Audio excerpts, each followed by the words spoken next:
პირველი ვიდეო ახალ კამერაში. კი. პირველი ვიდეო ახალ კამერაში.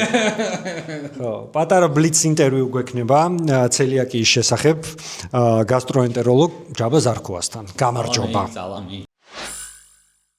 ცელიაკიის დიაგნოზის დასმა მარტივია თუ არა?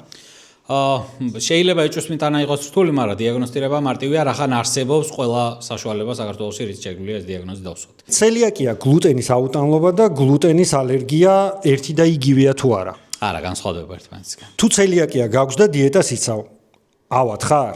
ავად ხარ ზოგადად მაგტერიმს ვერ იდებ ისეაც რა ყველა პაციენტის შემთხვევაში, ასე რომ ამაზეც არას ვიტყვი ხარ, რაღაცა ზედმეტ სტიგმატიზაცია არ მეყვარს. ანალიზები, რომლებიც ცელიაკიის დასადასტურებლად არის აუცილებელი.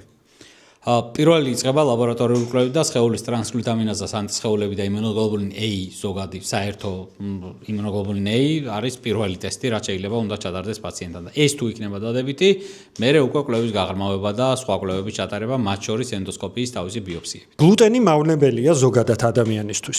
არა, არ არის მავნებელი. არა. სხვა ადამიანისთვის, ვისაც არ აქვს გლუტენთან ასოცირებული პრობლემები, მავნებელი არ არის. ცელიაკიის მქონე ადამიანებისთვის რა შემთხვევაშია გლუტენის საშიში? მხოლოდ ერთ შემთხვევაში, როდესაც ის მოხდება საჭმლის მომნელებელ სისტემაში. საჭმლის მომნელებელ სისტემაში. საჭმლის მომნელებელ სისტემაში. სხვაზე ასე ზოგადად გლუტენის გარემოში ყოფნა საშიში არ არის ადამიანისთვის. რა რისკებია თუ ცელიაკიისას უგლუტენო დიეტას არ დავიცავთ? შეიძლება ნაწლავის ლორწოვანი გარსი დაზიანდეს და კიდევ უფრო გართულდეს სხვა ნივთიერებების შეწოვა, რომლებიც გვჭირდება ნორმალური ცხოველქმედებისათვის რა. დარღვევა შეიძლება ყისიერ არა, მაგრამ ცოტა ძელვადიანად ბევრ სახიფათო გართულებასთან იყოს ასოცირებული. აი ზოგადად უცხო ბავშვისთვის ტკბილეულის შეთავაზება თუ შეიძლება? საკვები მაგრამ ძალიან პირადი თემაა რა და არ ჩავაყენოთ მშობლები უხერხულ მდგომარეობაში და არ ვახსნევინოთ, რატო უნდა თქვას ბავშვმა უარი საკვებზე. მერილ სტრიპი თუ გვინეთ პელტროუ?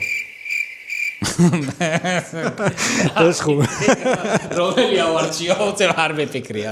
აი მე ხო ცელიაკია მაქვს და ერთი ცალი ხინკალი რო ვჭამო რას მიზამს? არ არსებობს ერთი ცალი ხინკალი, როგორც არსებობს ერთი ნაპასი სიგარეტი, არსებობს ერთი კიდევ ბევრი ცუდი ჩვევა შეგვიძლია დავასახელო რა, ხინკის ჭამა არ არის ზოგადად ცუდი ჩვევა, მაგრამ ცელიაკის მქონე პაციენტისთვის ეს ერთში მანდ არ არის რა საქმე რა. მადლობა, ექიმს დაუჯერეთ ხალხო. კარგად.